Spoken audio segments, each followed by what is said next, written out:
Now this Masters. Great chance here! That does it! Steve McGavin!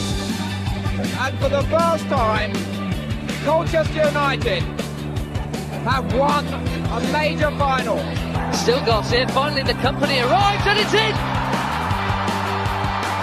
It's a freak-out goal from Ricardo Carvalho. Richard Garcia wants the credit and the shot is on at the bridge. And it's promotion for Colchester United. They've made it into the Championship for the first time in 69 years. Porter, being held. There is Porter, and that's Malcolm.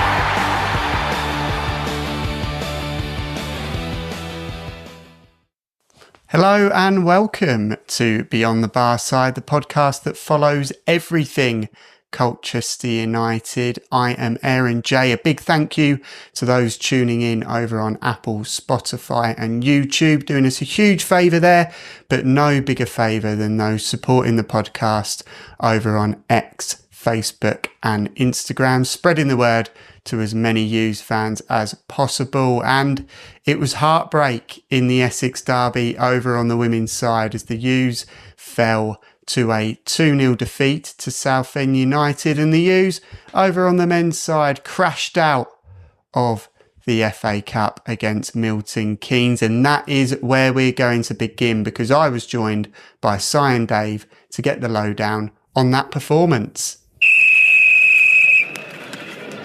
Welcome back to Beyond the Barside. I'm joined as ever by Si and Dave, and the U's have crashed out again in the first round of the FA Cup as we fell 3-2 at home to Milton Keynes. It started really positively. Some finish from Micah Mbick made the U's think that maybe it was possible that we could go through to the second round, but ultimately some pretty avoidable errors led to our demise and we ended up falling 3-2. Si, do you want to kick us off with your review of the performance? It was almost like a bit of a return to the Cole U beginning of the season, where we had a lot of possession. We got us a toe hole in the game, failed to capitalise when we were in top to get the second. Obviously let into fairly simple goals. I know obviously there's contentious about the first one being offside, but the defenders, you've got to play to the whistle. You can't assume it's going to be given, and whether Macy should have come out or stayed. You got caught in no man's land, so that was unfortunate. But yeah, it's just frustrating. We can't go ahead twice at home and still end up losing the game. But there's positives. Obviously, Mbick's first time lob the goalkeeper from 25 yards out was fantastic, and Harry Anderson on the score sheet yet again. Well, we got goal and assist, didn't he? So, he's on fire, that man.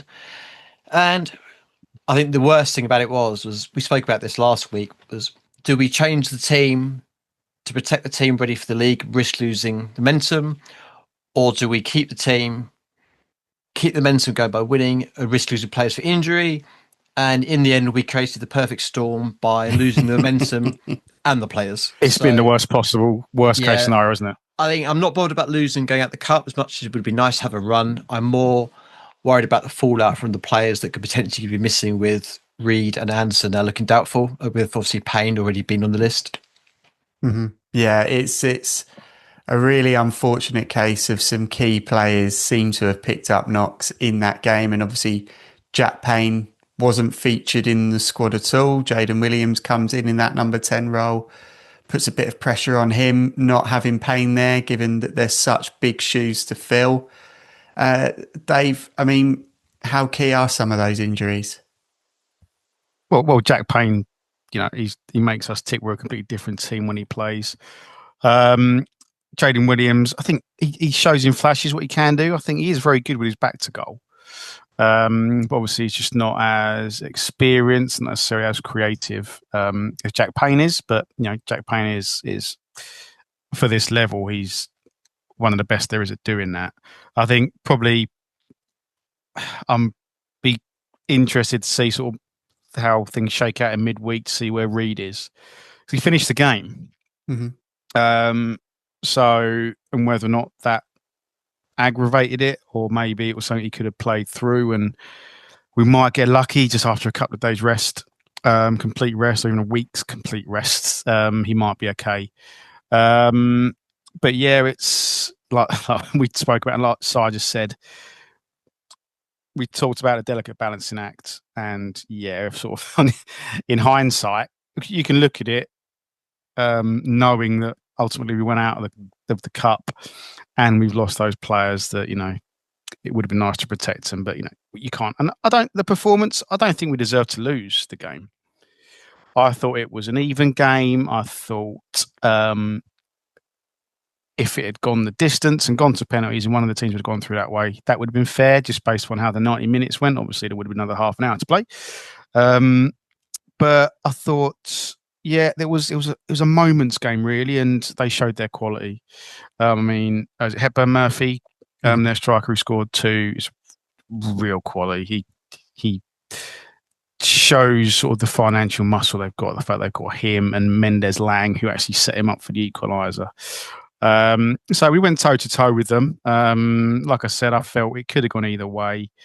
We did so well to get in front twice. I mean, what we saw where I sit in the East Stand, I was sort of levels to sort of where the keeper started, and you sort of look at the ball coming through, and you see he's not going to get there, and then Bick striding onto it, and you think, is he going to try it? Is he going to try it? And then there was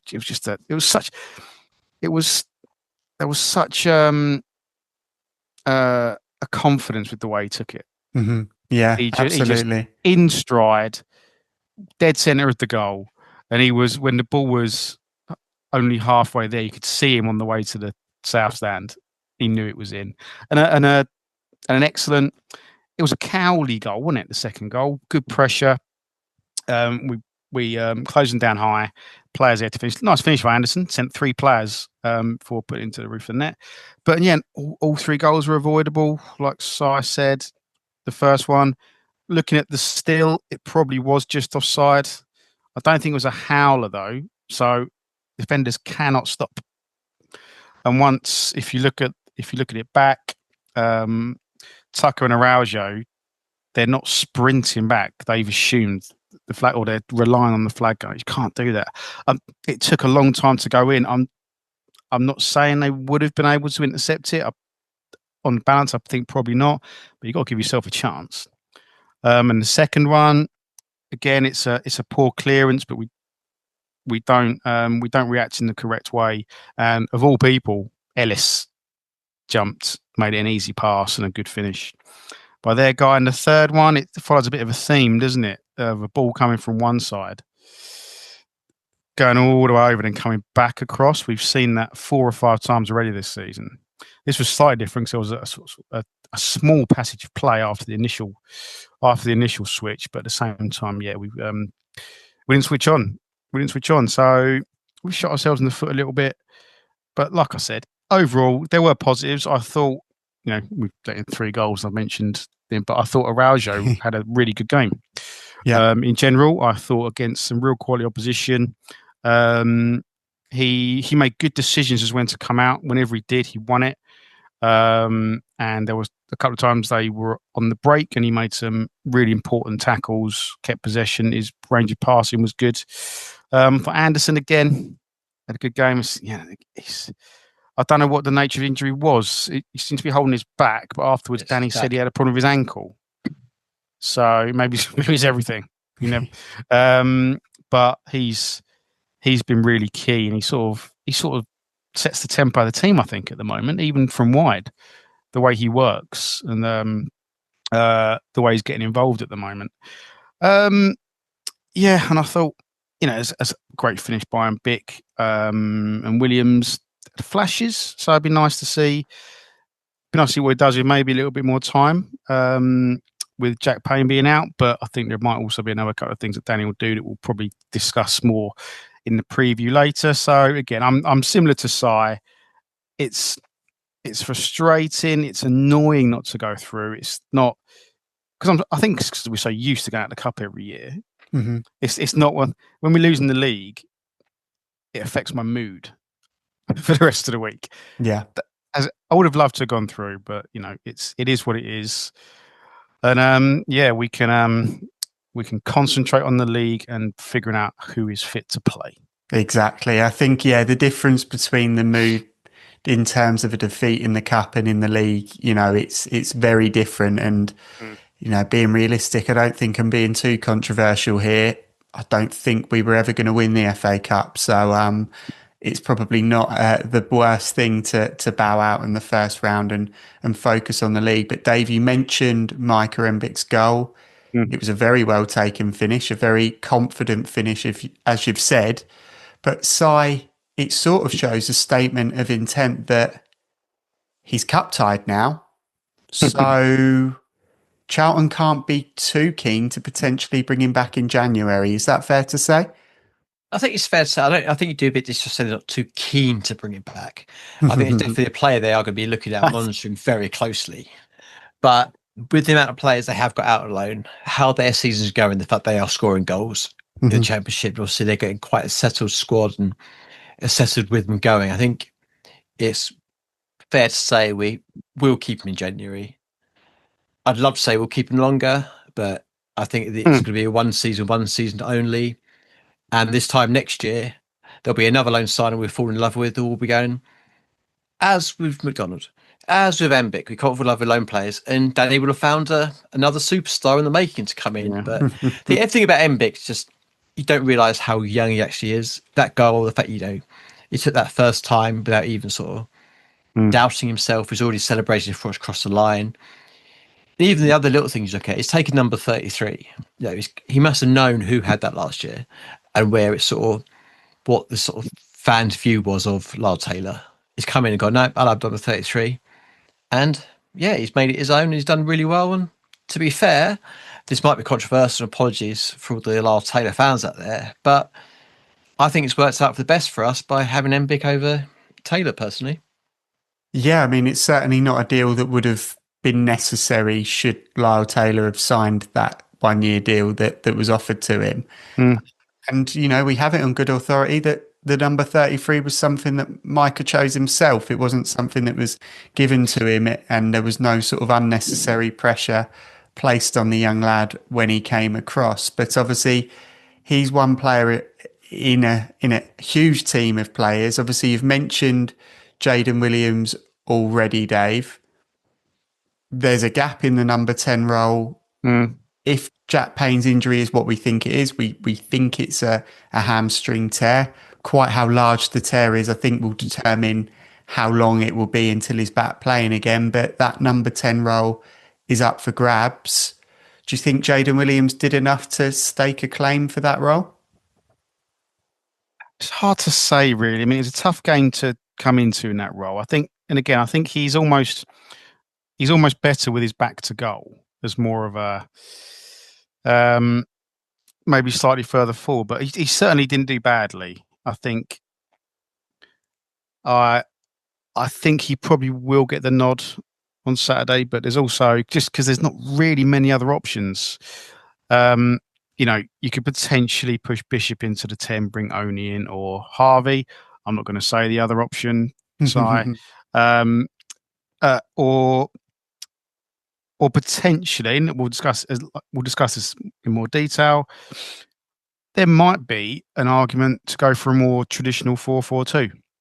Change the style of play slightly, bring Goodwin in to partner Mbik or Samson. He's obviously, Goodwin's been on the bench 2 games now in a row and hasn't come on. Samson has both times, so you'd probably argue that Samson's might be a fitness thing. Samson might just be a bit match ready, but there's an argument for that as well. But yeah, Jack, it is a big miss, Jack Payne, isn't it? Yeah, absolutely. Someone that, as you've said already, keeps the side ticking over and keeps those attacks just rolling as we sort of pile the pressure onto the opposition. So they are big shoes to fill. But going back to the MK Dons performance, a lot was made of the officiating. We'll get to the one-word review in a moment. But do you think, Si, that the officiating played as much of a part as people sort of suggested it did? It's always going to be a tricky one because, let's be fair, if you're a female referee in the game, you are going to have a lot more scrutiny on you over being a bloke. We've had some absolutely atrocious male referees who Have we? maybe haven't had as much aimed at them as she was getting from certain quarters. Yes, she wasn't good. She wasn't good when we had her against Bristol the Rovers either. So see 2 games down, 2 poor performances. But to be fair, we've had bad male referees. We've had a bad female referee now. People argue it's a diversity hide and all that malarkey. But to me, I don't think, we didn't do enough to be able to blame just the decisions on how we played, although a lot of the quality of the game has been deflected onto her rather than the overall performance. So to me, it's just a bad referee, regardless of whether it's sort of female or male, but a lot more has been made of it than potentially could have been due to her gender. Sadly. I think it's the style. Yeah, I agree, Si. It's the style of the refereeing, I think. And it's almost like we can't get a happy medium. Actually, to be fair, I think the last couple of games, the refs haven't been too bad. The previous games, we've not really spoke about them. There's been no real discourse on it, which is always a positive. Mm-hmm. But there's almost, you need a bit more of a medium between, I can't remember which game it was towards the start of the season. It might have been Cambridge at home. A bad referee who was constantly stopping the game. Everything had to be done exactly on their terms. And so the game was stop-start. There was no flow. And at the other end, you've got the referee we had on Saturday, who seemingly is willing to let a lot go. And it's almost, out of the two, you'd want it to be more in that direction. But at the same time, it becomes an issue of, it was quite erratic, I think. I think that was the main issue. It was erratic. So no one really knew where they stood.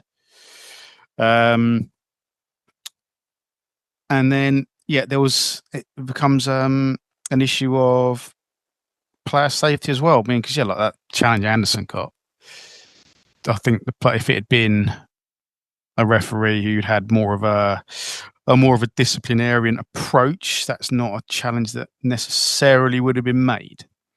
I didn't, to be honest, I didn't actually see it happen, but I saw the aftermath, and Teddy Bishop's lost his front teeth.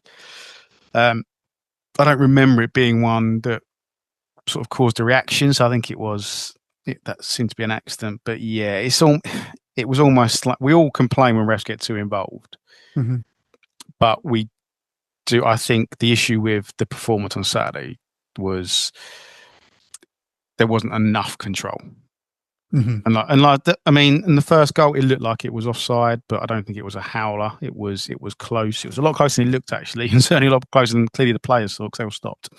But yeah, it wasn't just. It was for both sides. So yeah, ultimately, we lost the game because Milton MK took their moments. They made more of the moments they created.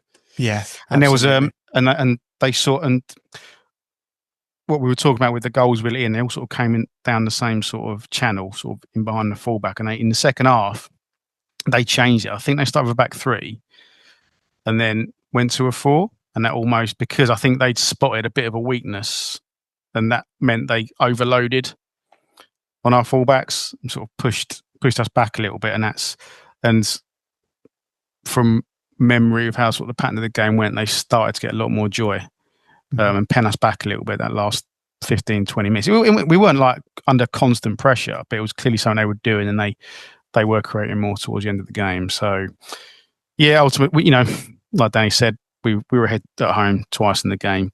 We should have enough about us to see the game out, I think. Yeah, it wasn't a bad performance, but we got to look at ourselves.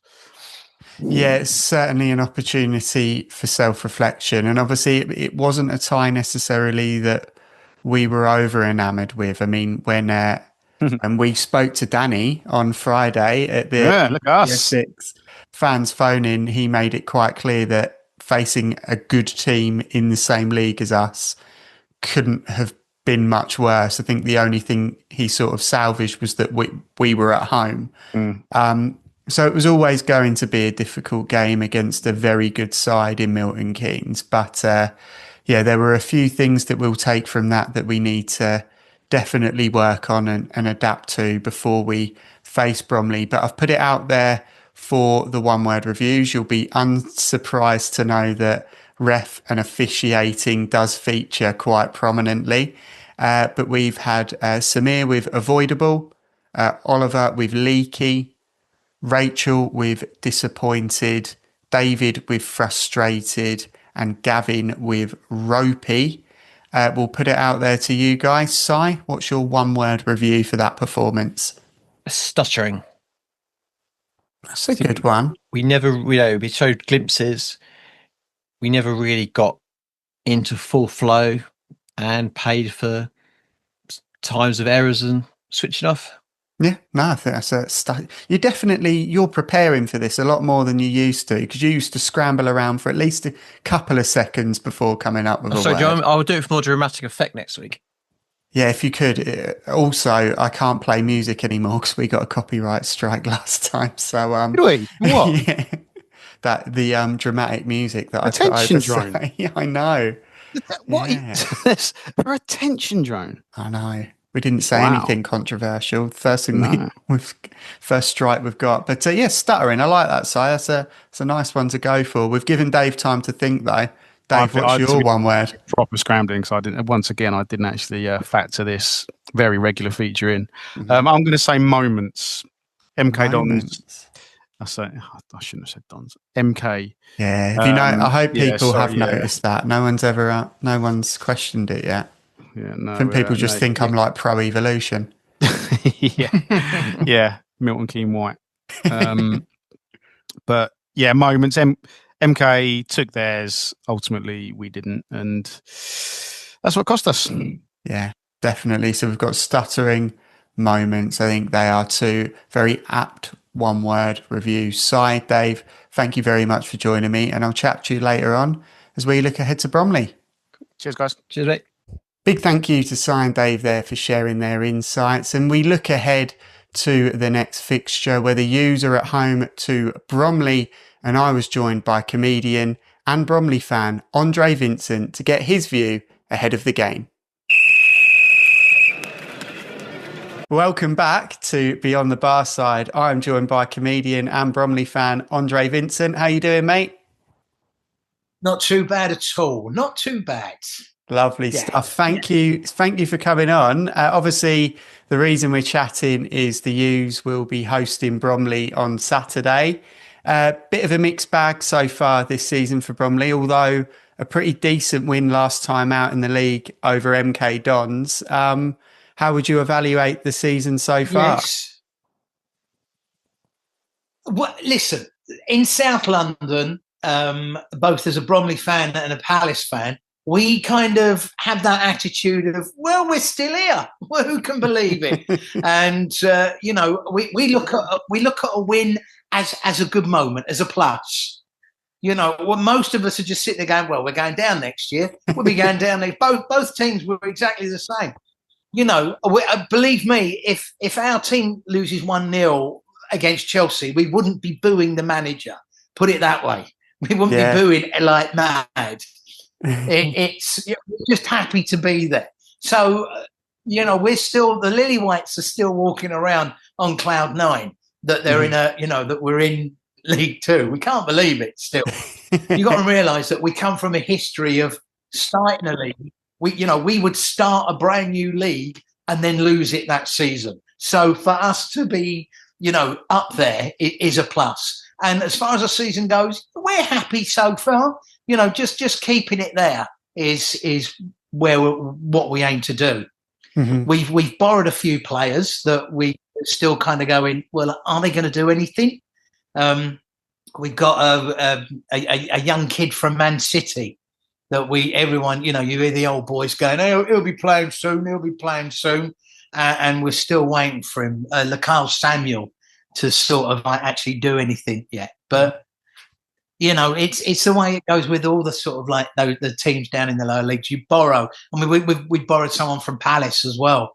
And I don't think they've had a go yet. So it's interesting. Early days. Yeah, absolutely. You've already taken us out once this year. Yeah. So we're looking to coming back. But I didn't realise we've only ever played each other 3 times.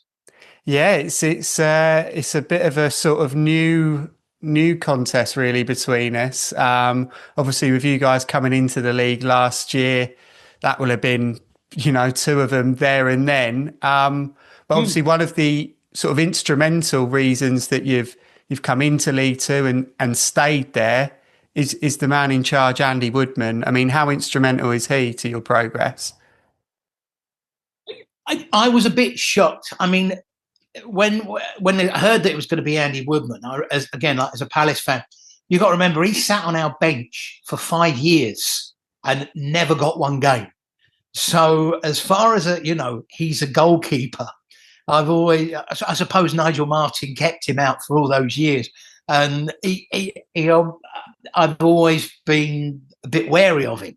And then he's just been that little magical boy that, I mean, he can't keep his mouth shut and keeps getting red cards and causing problems, which for a South Londoner, we kind of go, yeah, go on, son. We're happy with that. But I mean, when Gillingham came sniffing around, there was a bit of a worry and everyone thought, oh, he's going to jump ship. But he stayed with us and we like him. I mean, obviously his big moment was the FA Trophy against Wrexham, which we all kind of like at the time was, whoa, this is Wrexham. They've got a big buyer now. They got all this, they coming through. And for us to beat them at Wembley was amazing. And we all kind of put it down to him, really. Yeah, I mean, he's great. We love him.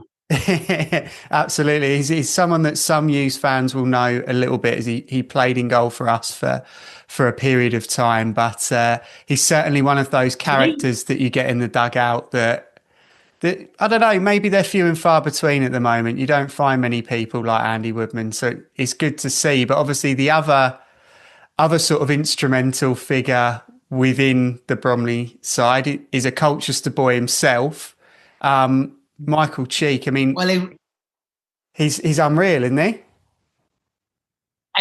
He is marvellous. He really has been, I would say, the backbone for the team he started 2019. He joined us from Ebbsfleet, and it was like, okay, what's this kid going to do? And I say kid, he's an old man now, but bless him, he's over 250 matches, and he scored the winning goal at the FA Trophy game. He played, I think, for nearly every team in your area, didn't he? It was Mark Tays, wherever that is. I know he played Chelmsford and Braintree. Yeah. I honestly didn't know he played for you lot. He didn't play. Michael Cheek didn't play for us. Andy Woodman did. No. Woody did. But so Cheek going from Chelmsford to Braintree, we were lucky enough to speak to Danny Cowley, the Hughes manager, on Friday just gone before the Chelmsford Braintree game in the FA Cup. Right. And he was the one that signed Michael Cheek from Chelmsford to Braintree. And it was quite a contentious topic for Chelmsford fans then, him sort of jumping ship to their local rivals, so to speak. But around those clubs, he's a bit of a legend. He must be that little Essex, little Essex legend. And then has just been shining for Bromley for 6 years. So obviously he needed to put his feet in South London, where he belongs, and or Kent, wherever you want to call it. And he's done incredibly well for us. I adore him. He's fantastic. And so I wind my brother-in-law up constantly about you're never getting him back. And then he takes me over there, and I have a hot dog that of a colour I've never seen before, which the Stanway Rovers is very good at that. He's coming from Stanway Rovers where he started. A lot of Hughes fans, particularly when we lost Lyle Taylor, were sort of hoping maybe Michael Cheek wants to return to Essex, but he's certainly settled in Bromley, and you can't really see him moving on. But aside from Cheek, I mean, who are the players that Hughes fans need to look out for? I suppose, I mean, Kabanda is a good player. Byron Webster, I mean, you know, he's been our captain for a while now. He's a great player.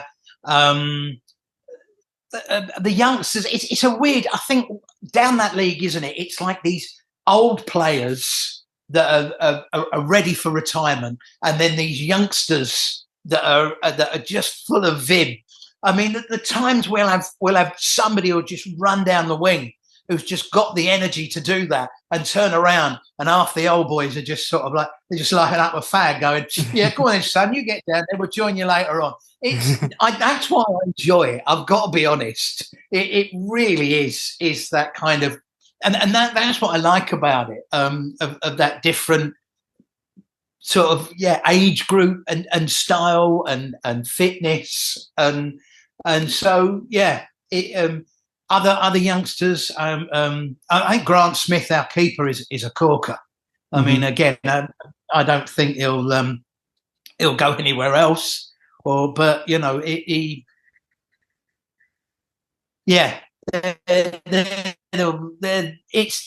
lovely to watch that football. Yeah, definitely, and it's a weird thing to sort of like go to the Palace sometimes. Mm-hmm. Sorry, it's weird to suddenly, you know, you go to the Palace some days and you know you're just watching everything just work, and then you go down there. And, you know, I go and I'm there because old friends who lived in the area. I mean, I lived in Hayes itself as a kid. And as a youngster, we would break into weekend games and they just didn't care because they just wanted a crowd there. I mean, that's how far back I go with them. You know, especially midweek, if we were around, they'd just be literally going, do you want to come and watch for a while? And we, you know, would go into Hayes Lane and watch it.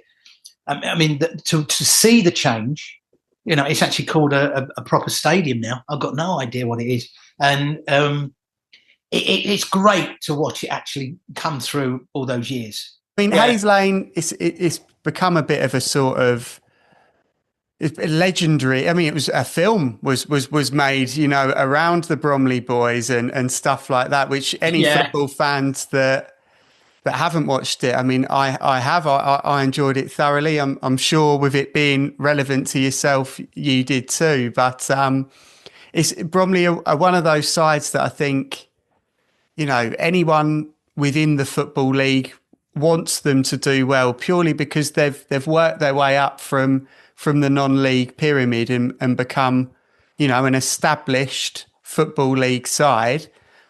And obviously, you know, you're getting results. It's going to be a difficult one for Colchester on Saturday. What's your score prediction going into the game? I'm going to go draw. I think we're going to do a nice 2-2 draw. Nice. I think you might even go 2-2. And I think we're going to share the points on this one. I don't think that's a bad bet, to be honest. Looking at your form and looking at ours, I mean, both sides have drawn quite a few games already this season. So I think sharing the points might be one that if you were a betting person, you could easily stick some money on. Andre, it's been great to chat to you, and thank you very much for coming on and sharing your insight. It's been really cool. Cheers, you're welcome. Big thank you to Andre there for sharing his insights. And I was joined again by Si and Dave as we look towards our viewpoints ahead of the Bromley fixture. Hope you enjoy. Welcome back to Beyond the Barside. I am joined as ever by Hughes fans, Si and Dave, and the Hughes are at home back on the campaign trail in League Two as we host Bromley. It's a midday kickoff. Don't forget about that because I reckon some people will be turning up at 3:00 furious. 12:30 kickoff, Aaron. Is it You know, 12:30? just in case you're disrupting people's plans and panicking. At least you'll them. get there early. Better saying They hear this on a earlier than later. but they hear this on a Saturday morning. They're just like, yeah. It's 100% better for me to say midday than it is 3:00. Yes, that is true. Let's get that out of the way. But to okay, be fair, 12:30. depends how we play. We might get her to thinking, Jesus, I wish I had turned up at 3:00. Have we ever won at 12:30? We lost at home last year to Salford, I think it was. It wasn't Cheltenham. Anyway, obviously, Accrington. The Accrington one. In the comments, please, guys. 4-0. Yeah, I can't. I think that might be only 12:30s. I'm sure someone will mention in the comments whether we have or not. Yeah, if someone could mention in the comments whether the U's have won a 12:30 kickoff, it's not a happy would time be. For us. Have you got mention below? Is that what will be like? Yeah, I mean, I could put a graphic on there if you want to. Oh, I'm just trying to think, ways to get more work for Aaron. Interaction. More work for me. Yeah. I saw the 3 people that would appreciate that will be buzzing. But yeah, okay, 12:30, Bromley at the JobServe Community Stadium. They're a side who are a little bit similar to us, a bit of a mixed bag for the start of the season, although they did pick up a very decent win in the league against Milton Keynes. So, they've done something we couldn't do there, but they've drawn a lot of games so far, and they've also got probably the best striker in the league up top in Michael Cheek. So it's certainly not going to be an easy game for Colchester United. Dave, do you want to kick us off with how you're feeling ahead of the game? It all hinges really on the fitness of Reid and Anderson. I think without either of them, which could be the case based on what we've heard so far in the aftermath of Saturday, then I think I would edge towards a draw.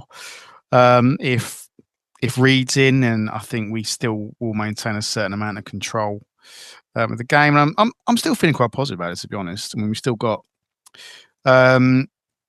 our attacking weapons, and Bick is doing big things, hopefully.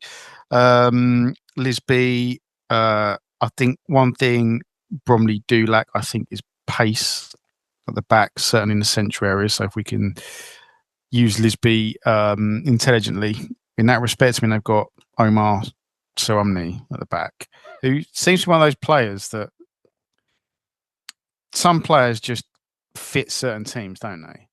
He's one of the worst. Play football. He's one of the worst defenders. Yeah, I've seen it, and every team's got examples there where it just hasn't worked, and they're brilliant elsewhere. Yeah, Bromley don't play out from the back. They don't have ball playing centre halves. We tried to turn him into a ball playing centre half. Why? And it was it was a great disaster. But yeah, he certainly got he can certainly be got at. And I think, like we mentioned in the review, with Jack Payne being out, do we try and do as close to a straight swap as we have available with Williams going into the 10? Do we, depending, I mean, if Reid isn't fit, Bishop certainly will stay in the 8. But if Reid is available, do we bring Oni in? And push. No. And push. I'm just carrying on. And push Bishop forward, or do we change it up?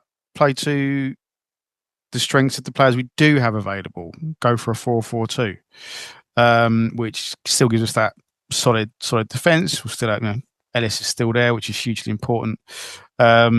We've got wingers in abundance, not all in form, but we have players who can come in. And then perhaps even if we went a little bit more direct and had Bick and Goodwin or Sampson up front, I mean, but to be honest, like you said, that might play into a team like Bromley's hands a little bit more. So it might be a late game change, but there are options. I think that will be a temptation, but ultimately I think we will try and keep as much momentum as we can. So if that's not with the players available, that will be in the structure of the team. So I think Williams probably will start in the 10. But I can see, if it's not working, I can see it changing quickly. Mm-hmm. Yeah, no, absolutely. And there's going to be a lot of question marks over the team selection given the aftermath of the Milton Keynes game. Reed potentially a doubt. Teddy Bishop toothless, literally. Jack Payne with a tear in his hamstring. It's, not great. And then you're sort of adding to the absence of Tom Flanagan, although he was in He was on the bench. Yeah. So that's fairly positive. And then you've got Dominic Gape who's out as well, and Ben Perry who's out as well. So that central midfield, there's a lot of players just not available, and that makes things very difficult, particularly when you play a system like ours. So, Si, there may be a gap in the middle of the park. What do you think we should do? So I don't think we'll change formation, purely because everybody will be working towards the same age in training. So a lot of the training set up and the systems of play and the sort of patterns of play, etc., will be developed towards how we play. So therefore, you'd like to think the players coming in should fit in seamlessly as much as possible. So the easy one we'll start with will be Edwards will come in for Anderson, but Edwards will play on the left and Lisby will go over onto the right. So that'll be pretty much like for like type swap. So then we've got the conundrum of the midfield three. Now, in the perfect world, all you do, Tom Flanagan's now fit, isn't he? So you put him in defence. You put Bishop in the 10, and you play Harvey and Tucker in midfield. Boom. Premiership, here we come. You were so close. I was going to say, if you'd just said Harvey in midfield, so I was going to say earlier on, you were so decisive in your one-word review, and you refrain from mentioning Jack Tucker in midfield. I thought you were going to show real personal growth as a podcaster, Si. So to be fair, out of the water. I was just going to see what reaction I was going to get with the Tucker thing, but no, the back four's got to stay the same. Yes, we had our moments against MK we've spoken about already, but the four that are there are working well together, and you'd be loath to break that up. Even if Flanagan's 100% fit, I would have him in the squad. No, sorry, in the starting 11. Have him in the squad. Obviously, then potentially come on if we get any more injuries. And then we're looking at what we're going to do with the space that's opened up potentially for Reed backing. It's a tough one because Williams can play in the 10, obviously we saw on the weekend. But personally, I'd probably look to maybe have Bishop up there because they are going to try a lot more direct football Bromley. So therefore, we could have time on the ball in midfield to allow him to dictate the ball to our wide players or directly to Mbic. You've then obviously got the two gaps behind him. See, Harvey's, I personally think should start if Reed is not fit. And then you've got to do what we can do with the other one. And Milton Omley probably isn't a bad fit. They're two different types of players where Harvey will do more of the box to box and Milton Omley will be happy to sit. Yeah, that's but I can see one of them playing. Yeah, exactly. It's a big ask for two young lads to come in and take over. And obviously, with only being in the squad ahead of Harvey, it certainly seems like, in Danny's mind at least, setting up your side, that only might be ahead of him at the moment. I think he's just keeping Harvey fresh, ready for the game to Saturday. See, I think differently to both of you. Sorry to make it throw another curveball in there, but I think Danny deliberately didn't put Ronnie Harvey in the squad because he doesn't want to cup tie him for when Man City come in and purchase him for a couple of million. Mate, he won't go there. He'll go straight to like the Barcelona or something like that. Okay, yeah. No, By Munich. Yeah, but and obviously it's got nothing to do with the impending restraining order that could be placed on Si. So to go to a different country. I love the idea that the club would jettison the player ahead of Si.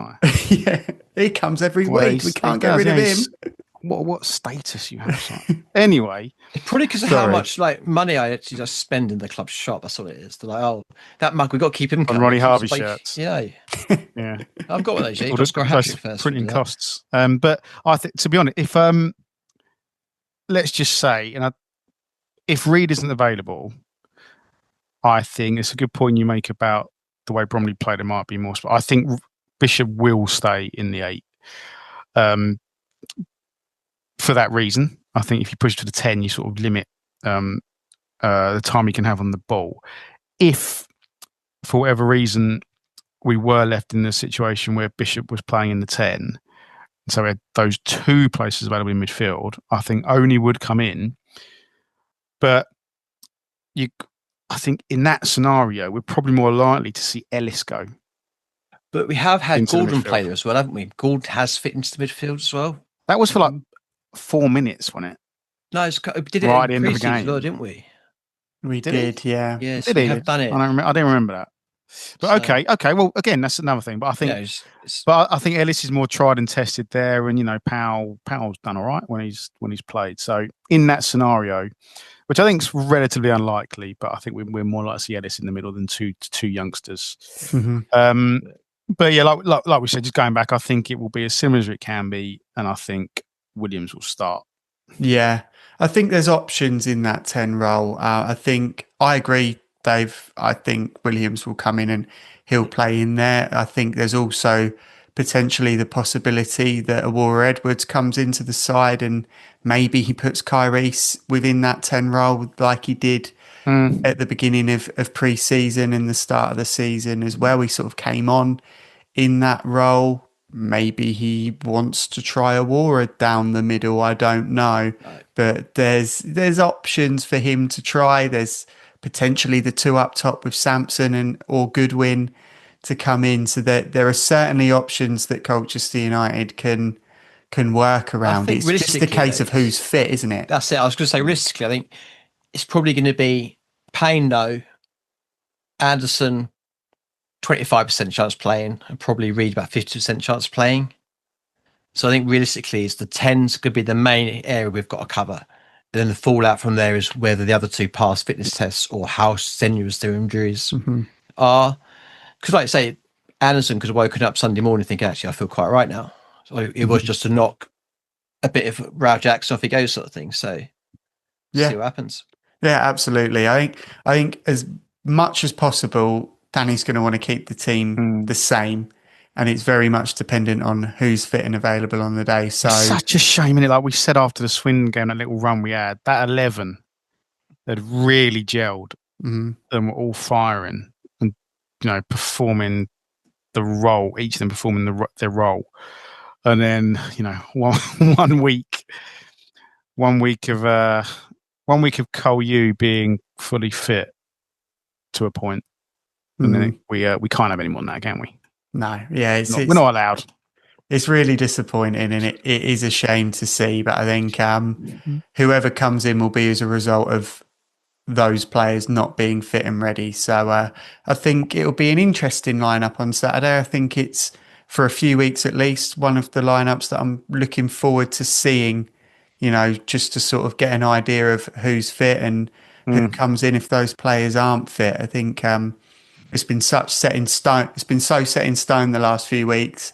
A little bit of variety and surprise will, keep us on our toes a little bit. And who knows, Si may get his dream of a Tucker and Harvey midfield, or who knows. But I'd certainly like to see Ronnie Harvey personally if we do have to force a change within the midfield. I just think he's had a pre-season. He's obviously played games with the 21s as well. He's come on and played for us, and he's not coming off the back of a significant knee injury that, you don't want to rush someone like Milton only back, who's a young lad, that when potentially there's someone ready and waiting who can take that strain, if that makes sense.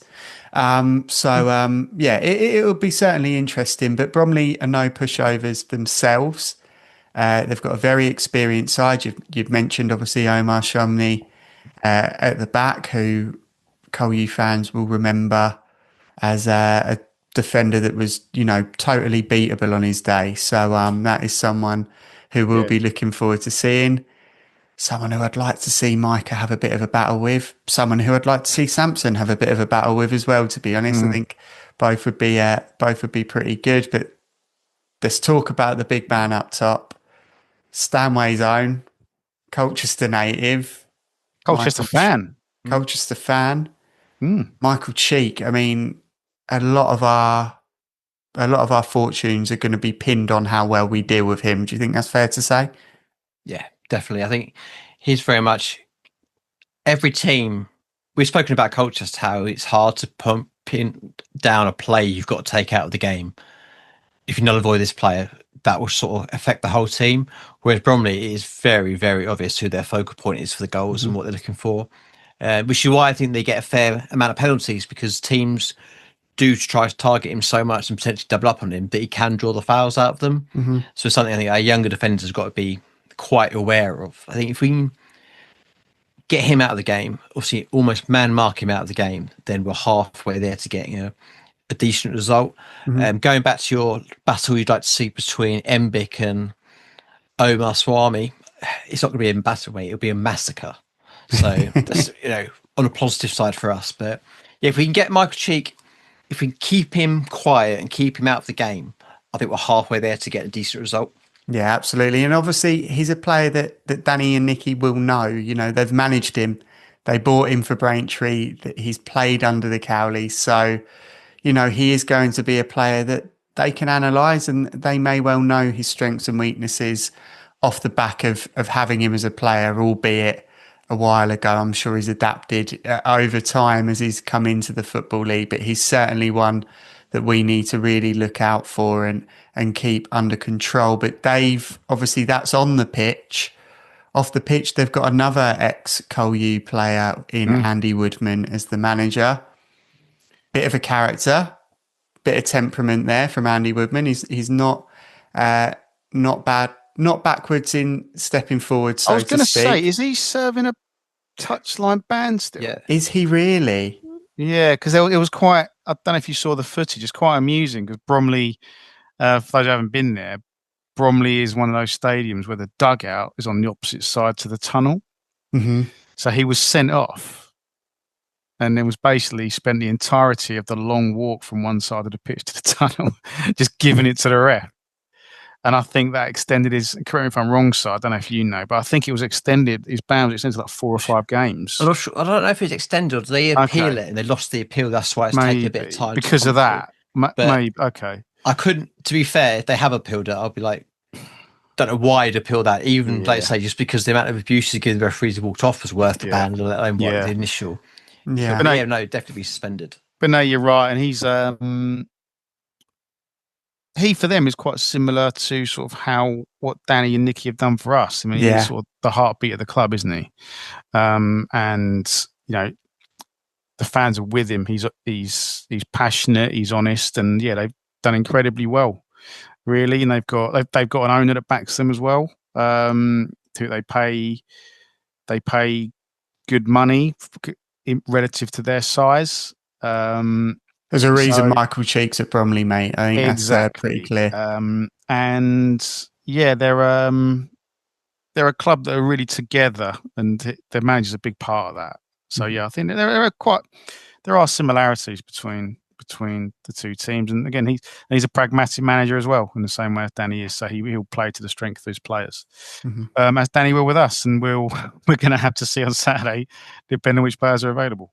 Yeah, definitely. It's very, very similar. You can draw comparisons between the two quite well. And it's good news that potentially he is serving a touchline ban. So that'll be him and Nicky up in the gantry shouting as loud as they can. So if you're in the West Stand, watch out, because there will be some noise.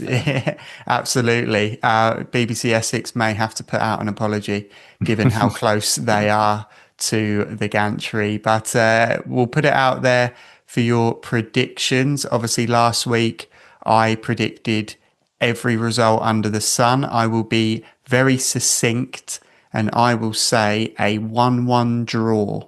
And I'm going to go with LSE and Dolo. Okay. Well, that was decisive. I won't odds that, but you've been decisive in the most indecisive way. Col U 1-1. 1-1. Absolutely. They draw a lot. We draw a lot. Come on, you got to play to the odds. Dave, what are you going for, mate? I'm going to assume that one or both, but at least one of Anderson and Reed will be playing. And I think 2-1. I think it'd be important. I think in some ways Anderson could be more important than Reed, because I think for Michael Cheek, if we stop the supply to him, and because they're quite direct, if we can push high, and obviously Anderson is excellent at that, as is Lisby with his pace. It just doesn't give anyone any time, does he? So I think if he's in there and we can sort of really press as a team, starve Cheek of service, I think even missing some important players, we can come out on top. And I think there might even be a case because of that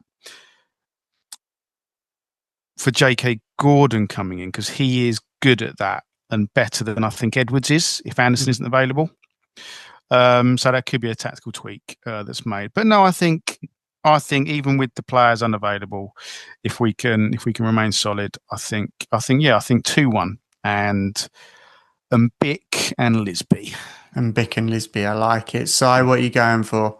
I'm going to put a positive spin on the injuries. And as we've alluded to, there's a lot of options who we could potentially start, who could be in the bench, and who we're going to play where. And if that is going to upset Bromley's build up to the game because they're not sure how they're going to cope and how they're going to plan when they don't understand what lineup we're going to put out. So that's going to throw their week's preparation completely under the bus when we name the side on Saturday. And we're going to win 3-1 with an Mbic hat-trick. Mbic hat-trick, that is greedy, but I like it. Okay, so we've got 3-1, 2-1 and a 1-1 draw. Si, Dave, thank you very much for joining me, and I'm hoping one of you two is correct over myself. Cool. Thank you. Cheers, guys. Cheers, guys. And there you have it. That is another episode done and dusted of Beyond the Barside. A huge thank you to Si, Dave and Andre, and a huge thank you to you, the listener or viewer, for tuning in, and we'll see you next week. Up the U's.